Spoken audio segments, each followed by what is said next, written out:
Dubbed the Erin Brockovich of the food world, Robyn OBrien has led a food awakening among consumers, corporations, and political leaders. A former financial and industry analyst, OBrien became an unlikely candidate to challenge the supply chain status quo. But she has done that and more. Best-selling author, public speaker, strategist, and most importantly, mother of 4. Her work has appeared in almost every major global media outlet.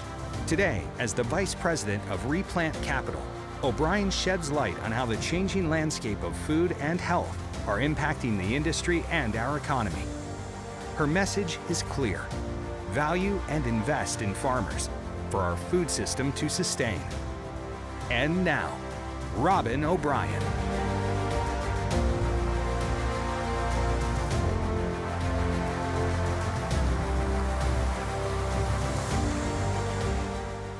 So before I start, I want to thank you guys, and I want to thank Matt for organizing this conference. It's only in its 4th year, and if you look at this room, it's incredible.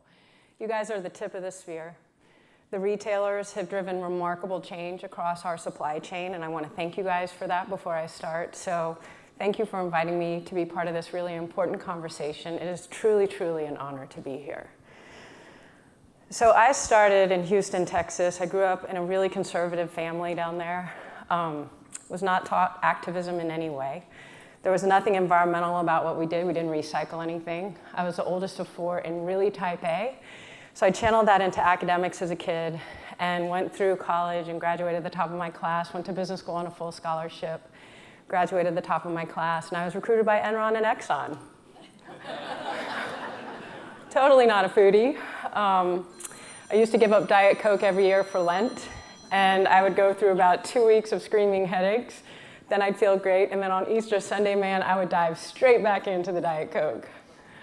I was not a foodie. As the only woman on a team that managed $20 billion in assets, the guys thought it was a good idea for me to cover food. And I said, no, you gotta ask my siblings, like, I will burn scrambled eggs. I am not a food person. And they were like, yeah, but you're a woman, you're gonna cover the food industry. I was the only woman on the team. So I covered the food industry. We met with management teams from Costco, Kroger, Whole Foods, Wild Oats. Wild Oats management team at the time, they were vegetarians, and so I can remember they would come through our offices and order up these veggie subs in Texas. And we had a lot to say about that, and it wasn't always very nice. Really, it was just this very analytical role that I played, and my heart was not involved at all. At that point in my life, I thought that was great, because there was no injury, no harm, no foul. So I learned these business models inside and out, and I met with all these management teams, and I loved that job. I loved it. Back in the year 2000, my husband and I, we were pregnant with our first child. He had an offer to take a job in Colorado, so we moved everything. I had one phone number when we landed in Boulder. And man, you go from Houston to Boulder. I really felt like I had landed on a different planet. When the kids started preschool, they were not allowed to use anything plastic in their lunch boxes, and I was like, where am I? What is going on here? I had to start putting all these compostable things in and these cloth napkins, and I was like, where am I? What am I doing? And so I was still in conversation with a lot of guys that I had worked with back on the finance desk. One of them was actually from Colorado, and I said, Brant, you and your wife should move back here. We should start a hedge fund. And so that was what we were incubating. We were going to launch this hedge fund out of Colorado. He and his wife, sure enough, they moved back. And we had all these plans in motion, and so I looked at my husband and I said, look, if we're going to have these kids, we're going to do it fast. So we had 4 kids in 5 years. Someone just asked, they're now 14, 16, 18, and 19. We are running a dorm. We had these kids really fast, me fully thinking I was in control of everything and we could get straight back into running this hedge fund out of Colorado. The crazy thing is life, as you know, has different plans. And it threw me a curveball. And back in January of 2006, when our 4th child was almost 1, she had an allergic reaction over breakfast. That morning was crystal clear. It is forever etched in my brain. I had fed the kids Lego My Eggo waffles, scrambled eggs that I had learned not to burn, and tubes of blue yogurt. I'd met Martha Stewart when she was bringing her company public, and I used to joke those scrambled eggs were about as Martha Stewart as I could get. So when my little one started getting fussy in the high chair, it was about 9 o'clock in the morning, I thought maybe she didn't sleep last night, and I scooped her up and I took her upstairs to put her down for a nap. I have no idea why I checked on her that day. I get the chills every time I tell this story. For some reason, I went upstairs to her room to check on her a few minutes later, and her face was swollen shut. And I scooped her up, and I looked at the older three, and I said, "What did you put in her face?" And they gave me those really blank, really honest little kid stares. And I thought, what is happening to this child? And I called the pediatrician, and she said, "That sounds like an allergic reaction, Robyn, get her to the hospital." Saturday morning, we go racing to the hospital. She starts drilling through all these things. She said, "This is an allergic reaction. What'd you feed the kids for breakfast?" I tell her.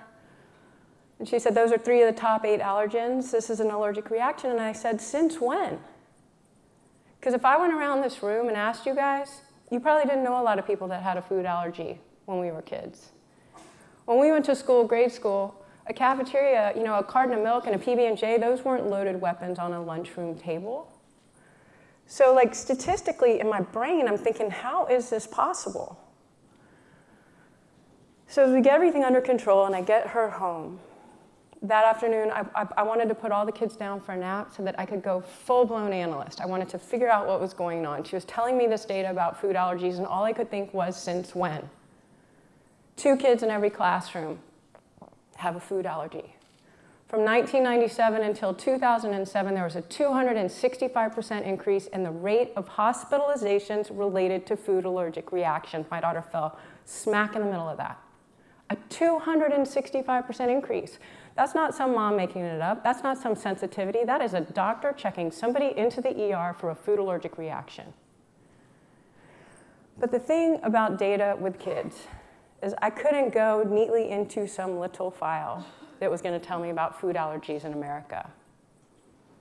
The CDC doesn't count food allergy deaths in America. If a child dies from a food allergy, it's usually because she can't breathe. That death is marked as an asthma death. So I thought, what's going on here with this data? I learned that 1 in 3 kids in the United States today have now what are called one of the 4 A's: allergies, autism, ADHD, or asthma. 1 in 3. But the thing is, you can't just pull that information compartmentalized. As I was looking for data on what was happening to the health of American children, I quickly realized that they had earned the title of Generation RX because of these statistics. You want to take a picture of any one of my slides and explain to people why you do what you do, take a picture of this one. 1 in 10 children has asthma. Cancer is the leading cause of death by disease in US children under the age of 15. Walk around on a playground and think about that next time you're on one. I looked at this data, and with 4 little kids that hung under my knee, I thought, what are my odds going to be? What is going on? And why are we only talking about obesity?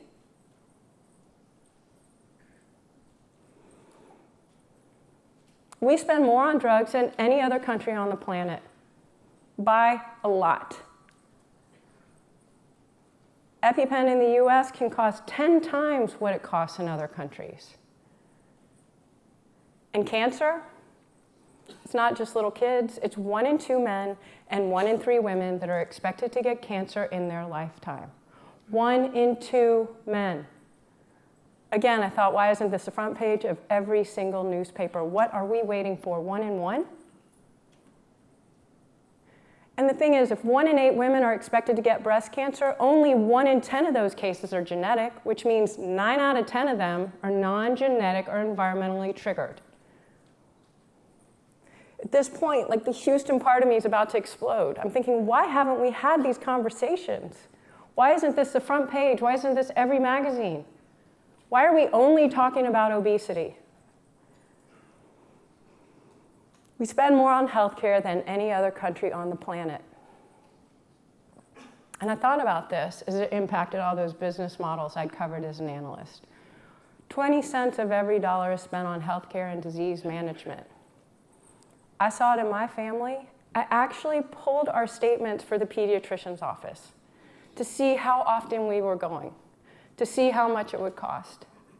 I thought of every CEO I knew, every entrepreneur, my brother, my dad. How much were we spending on healthcare instead of innovation, productivity, entrepreneurship, R&D? Is this how we want to spend our money? This is the economic impact of disease.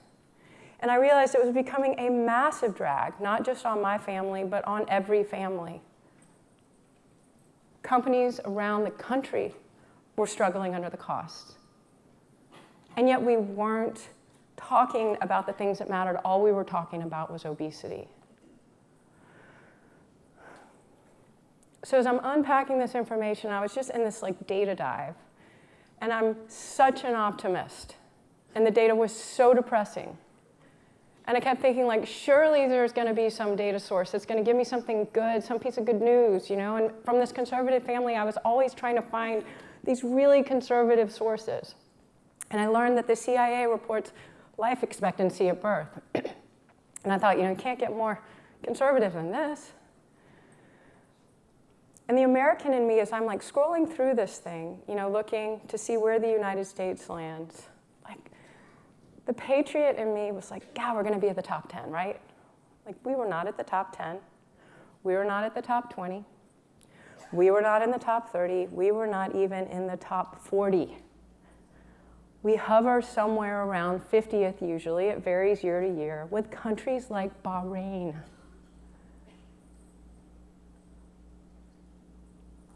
That's not what we're capable of. So all I could think was, what has changed? Because, again, growing up, you maybe knew a few people that had cancer.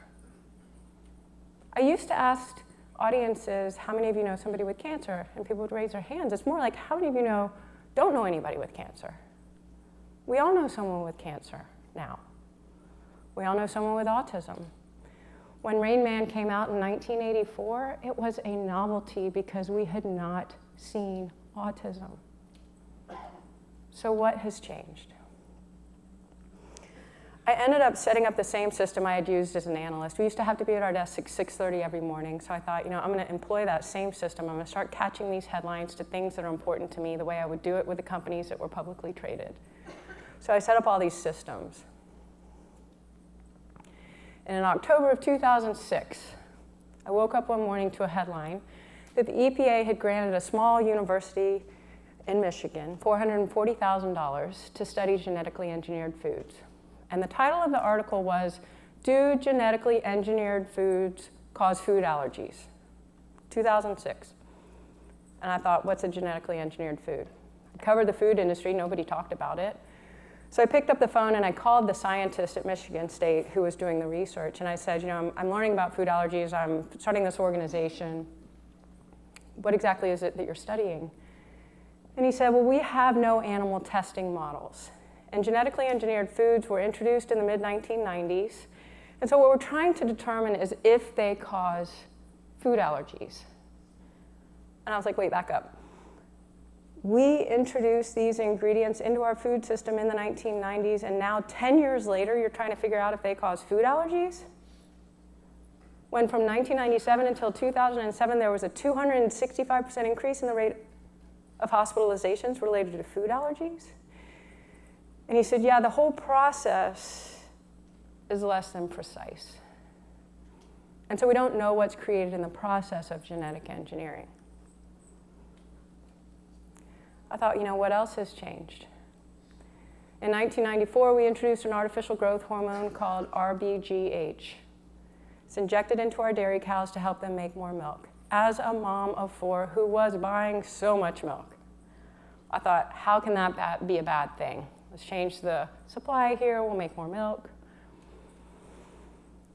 We were the only developed country in the world to introduce this artificial growth hormone into our dairy. None of our trading partners did it. None of them. Not Canada, not Mexico, not China, not India, not Russia, not Europe, not Japan, not Australia, not New Zealand, none of them. Because it made the animals sick. It increased the rate of mastitis, clinical lameness, ovarian cysts. I sat in my daughter's room that night after learning this, and I cried because I thought, how many bottles have I put this milk into not knowing? How many bowls of cereal have I poured it on not knowing?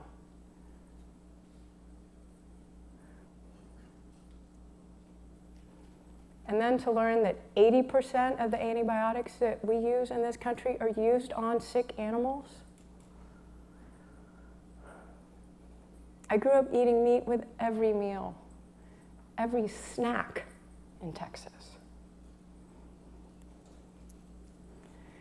And when I learned that we were growing these genetically engineered crops to feed to these animals, I thought, what have we done?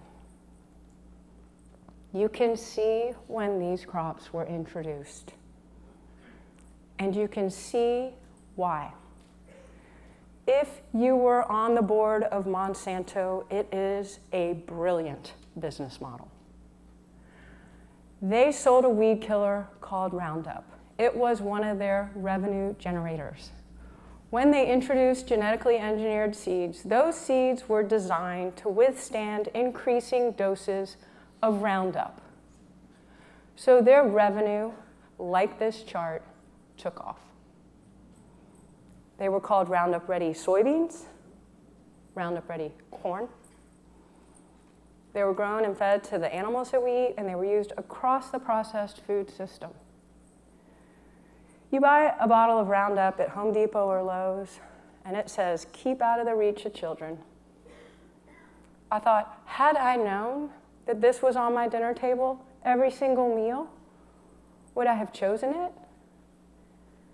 With the genetically engineered corn, the promise was that it was going to also reduce an insecticide use. How? Because they genetically engineered the corn to produce its own insecticide, so that as that corn plant grows, it releases its own insecticide. My grandmother in Louisiana is 107, and I remember the day I told her that. She said, you can't wash that off. You can't wash that off. And again, I thought, what about the rest of the world? What are they doing? My mom is from New Zealand. I'm named after a farmer there. That was the first country I looked at. New Zealand has never allowed genetically engineered foods.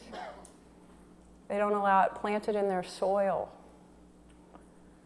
And over 60 countries around the world were labeling these ingredients so that their consumers could make an informed choice. This is the most recent chart on glyphosate use on soybean crops.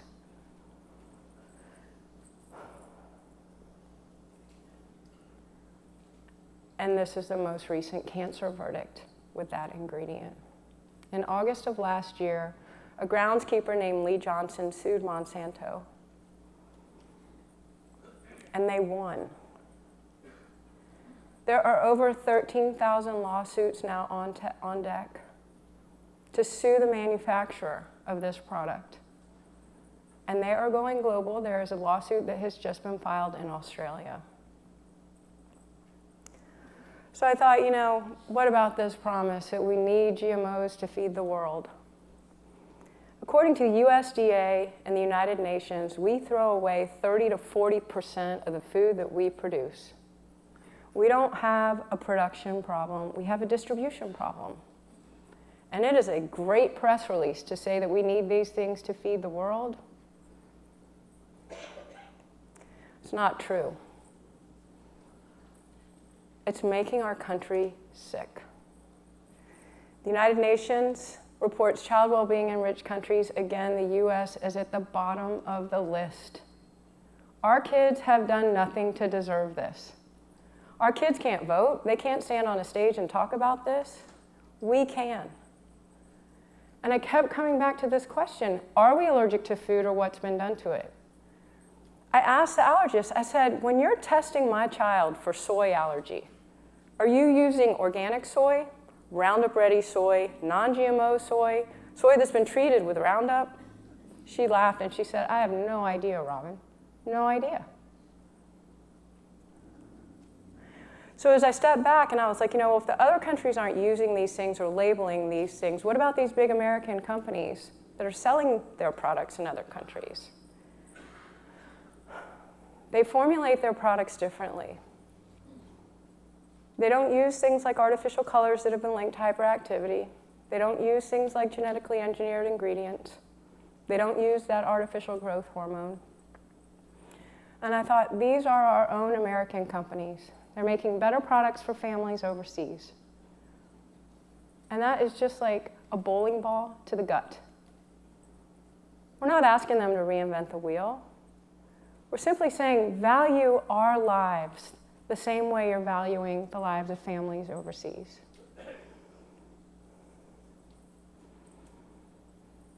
So that was all in 2006.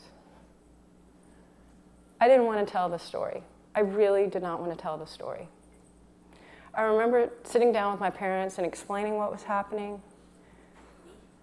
When I started to speak out on it, this giant nonprofit in DC issued a cease and desist letter. I took it to my attorney. I said, what is going on? He said, Robyn, they're trying to silence you. And I said, why? So I did what I knew how to do, which is pull a financial statement. And that nonprofit was funded by Kraft and Monsanto. Their allergists were working with Monsanto. You talk about a story you don't want to have to tell. My dad said, I said, what am I supposed to do? What am I supposed to do with this? What am I supposed to do? And my dad said, you're supposed to do nothing. And I remember feeling like someone had just cut out one of my lungs. I looked at the kids and I thought, how can I do nothing? I understand now that he was simply trying to protect his own kid from potential harm. But doing nothing wasn't an option. And so I had to figure out a way to try to tell this story. And at the time, people kept saying, you're like Erin Brockovich. You should reach out to Erin Brockovich. And I'm thinking, I am a mom of 4 in Colorado. This sounds like a crazy person's story. How do I reach out to Erin Brockovich? Also super type A. And I thought, I gotta try. So I spent 2 weeks crafting a 4-sentence email, I am not lying, to Erin Brockovich. I would get up every morning and read it again before I'd send it, read it again before I'd send it. I sent it off right after Christmas, 2006. I don't know what I expected, but I knew I had to do it. 2 days later, Erin Brockovich emails back. Again, I get the chills every time I say this. She said, I am so glad somebody is taking this on. I lost my brother when he was 37 years old to a food allergic reaction. I'd wanted her to take it on. All of a sudden, it's back on my plate. I remember reading that email to my husband and thinking, maybe one person can really make a difference. I knew I could not do this by myself. I could not do it by myself. At the time, a friend of mine that I had grown up with in college, we sang together. He said, oh my God, I work with this guy. He is so annoying. All he talks about is food. Can you please have coffee with him? And I said, sure. So I go have coffee with this guy. No idea who he is. And we start talking about capitalism and the shortcomings and how it's compromising these models. And he just was an immediate fast friend. I come home from that coffee meeting and I'm like, who is this guy? And I Google him. He's the head of a global advertising agency whose clients are Kraft, Burger King, Domino's, and Pepsi. And I'm thinking, oh shit, I just got totally milked. And as soon as I had that thought, this email comes through and he said, insurgencies start from within. So he said, I want to have you on this little web show that I do. And I thought, how are you going to have me on the show? I mean, these are your clients. They hate me right now. And he said, no, I'm going to have you on the show. 2 days before we're supposed to schedule this little web show, he emails me, he's like, I totally screwed up. I'm sorry, I can't have you on the show. Kraft and Burger King had come to the agency and said, if you have Robyn on that show, we're pulling the accounts. 2 days later, the New York Times ran a story about how he had resigned from the agency he founded. He said, my heart and my mouth were totally disconnected. And he couldn't do it anymore, and he didn't want to put his employees in that position. When I was asked to give a TED Talk at the end of 2010, I still did not want to do it. I did not want to do it. And I reached out to this friend, and he said, you've got to do it, Robyn. You've got to tell the story. When I stood on that stage in Austin, at that point, it was the largest audience I'd ever had. It was 600 people. I told it. I gave it. I said a prayer right before I got on that stage to please let my heart speak and let me just be a vessel for this message. And when I was done, the audience started to stand up, and I thought, there must be a slide behind me that's like, 7th inning stretch. And they were standing up, and I thought, and the curator came on the stage, and she said, this does not happen often. And I thought, wow, if we can get Texas on their feet for better food, we have a movement. And I realized that courage is so contagious. When one person is brave enough to stand up and be a voice for change, other people will follow. The other thing I know as an analyst is that correlation is not causation. I am the one they love to hate. And when I was saying from 1997 until 2007, there was a 265% increase in the rate of food allergic reactions, just at the same time we introduced GMOs, all of their yapping talking heads came back and said, well, Dr. Oz was introduced at that same time. Is Dr. Oz responsible for food allergies? Correlation is not causation.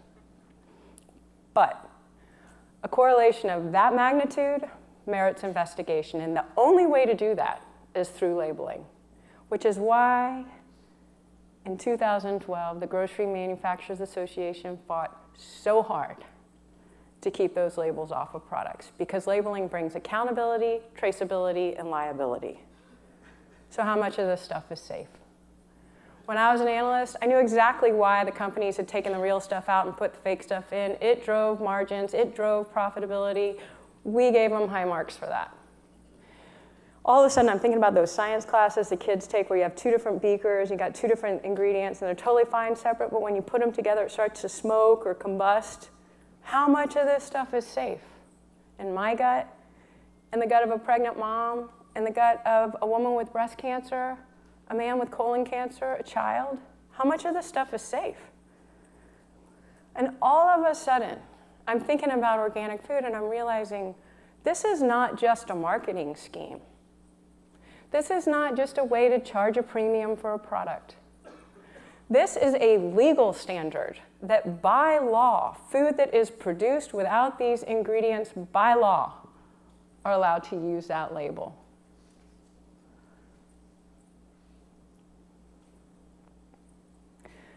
The problem was that the food industry was in this absolute political fight over it. You had GMOs on one side, you had organic on the other. You might as well have had the Republicans and the Democrats. It was totally, totally war. And as we were trying to get these larger food companies to understand, look, just hedge, just hedge. You have a portfolio of products, hedge.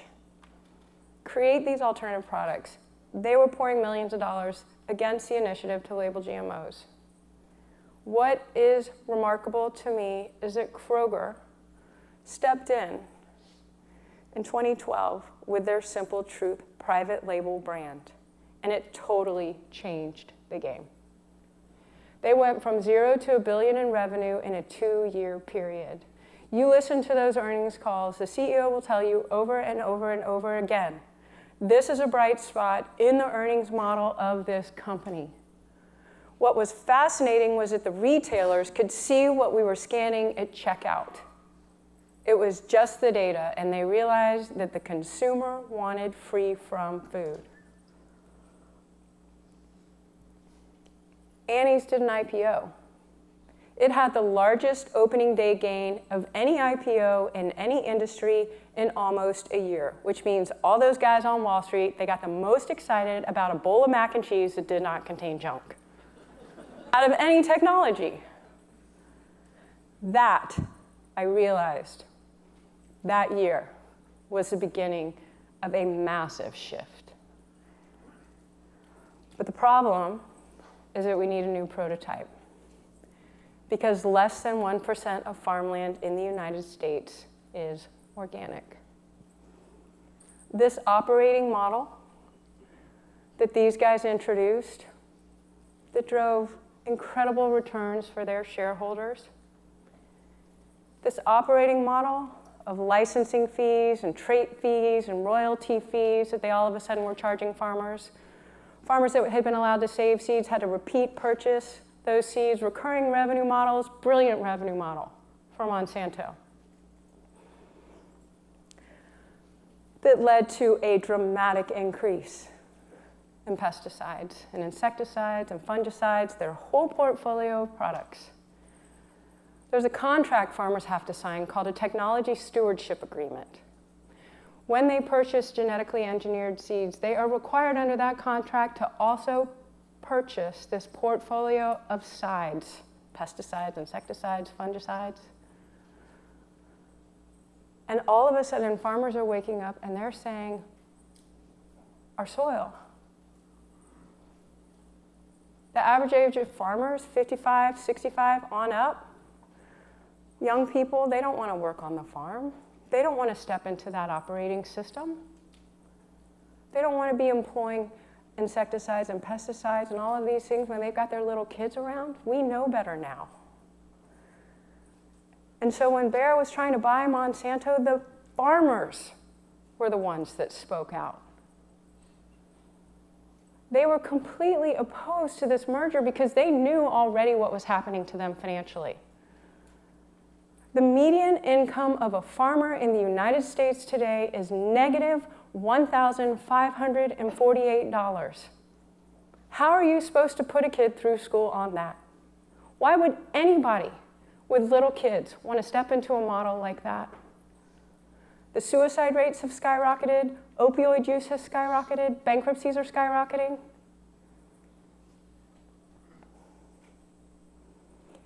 Lawsuits are skyrocketing.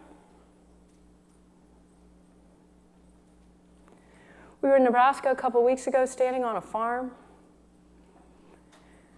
I always ask, what do you see in the hospitals here? Stillborn deaths, multiple sclerosis?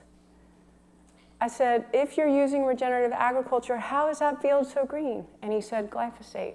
And he said, is that a dirty word? I said, it is. He's a farmer with a family of 5 that makes $40,000 a year. For him to convert to organic requires a $350,000 piece of equipment. We have to create change, and we have to do it fast. Radical transparency is coming at the food system. It doesn't matter what side of the aisle you're on, it's coming to the food system. We have headlines about organic fraud. We have headlines about organic eggs. Radical transparency is being demanded, and it is going to change the game. Thankfully, with blockchain, we're going to be able to bring that transparency. And we need all hands on deck. I spoke to farmers in New Zealand 2 weeks ago. Costco's going in there into Auckland. They were totally freaked out by that. I said, we need all hands on deck. What Costco's done with private label organic has changed the game. It's changed the conversation. It's not an either or, it's both and. And we need capital. We need to be able to provide a low cost of capital to farmers so that they can transition. We need to bring in guaranteed buyers, whether it's the retailer or the CPG company, to mitigate that risk. We've got to look at crop insurance programs. There is so much opportunity to participate in the change, because this is what has to happen. We have to value the livelihood of our farmers. We have to elevate them back up to the entrepreneurs and the innovators that they are and the leaders that they are. When we were in Nebraska, the towns that we were in had gone from 4 high schools to 1. Who is going to want to live out there? What 30-year-old is going to want to take his family out there?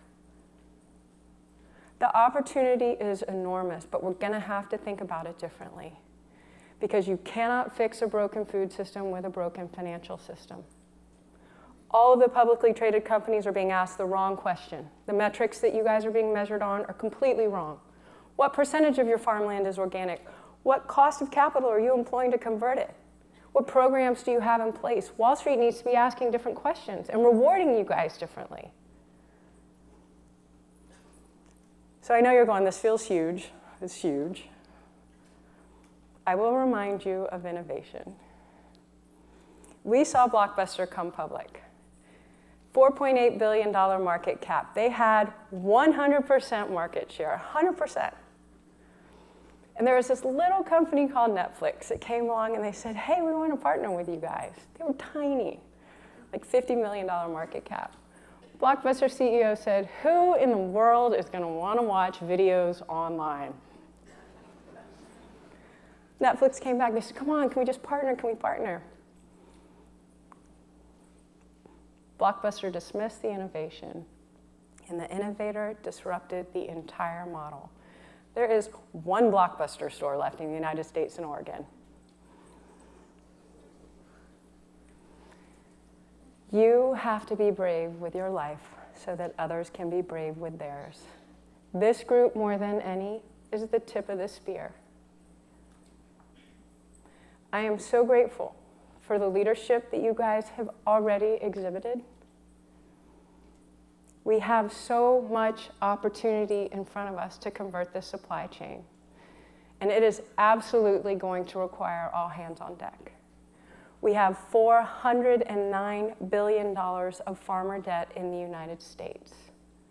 That is the obstacle to the conversion. So it is absolutely time to get creative, to innovate, to think differently about how we can refinance our food system. And I hope that 10 years from now, when Matt is hosting his 14th annual conference, we're able to say, we did it differently. So thank you.